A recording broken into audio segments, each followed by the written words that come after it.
Channel of Vadodara. 94.18 લાખના cyber ફ્રોડમાં 17 જેટલા આરોપીઓની સાયબર ક્રાઇમે ધરપકડ કરી છે। ત્યારે આ મામલે પોલીસ અધિકારીએ વધુ માહિતી આપી હતી। વડોદરા સાયબર ક્રાઇમે 94.18 લાખના સાયબર ફ્રોડ કેસમાં 17 આરોપીઓની ધરપકડ કરી 2 દિવસના રિમાન્ડ મેળવ્યા છે।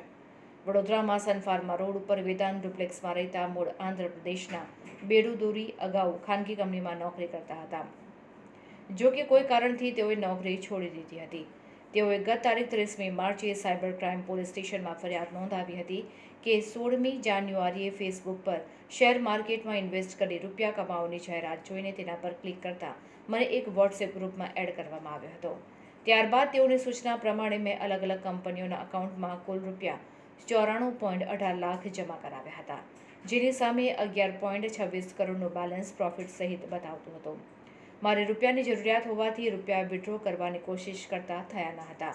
આ અંગે એન્જલ સિક્યુરિટીની મેલિસા નામની કંપનીના કર્મચારીને જાણ કરતા તેને મને કહ્યું હતું કે 3% લેખે 33 લાખ જમા કરાવશો તો રૂપિયા વિડ્રો થઈ જશે।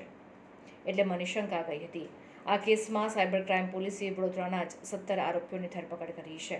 આ તમામ આરોપીઓને પોલીસે કોર્ટમાં રજૂ કરીને રિમાન્ડની માંગ કરવામાં આવી હતી। અદાલતે 2 દિવસના રિમાન્ડ મંજૂર કર્યા હતા। આ મામલે પોલીસ અધિકારીએ પત્રકાર પરિષદ યોજી વધુ માહિતી આપી હતી।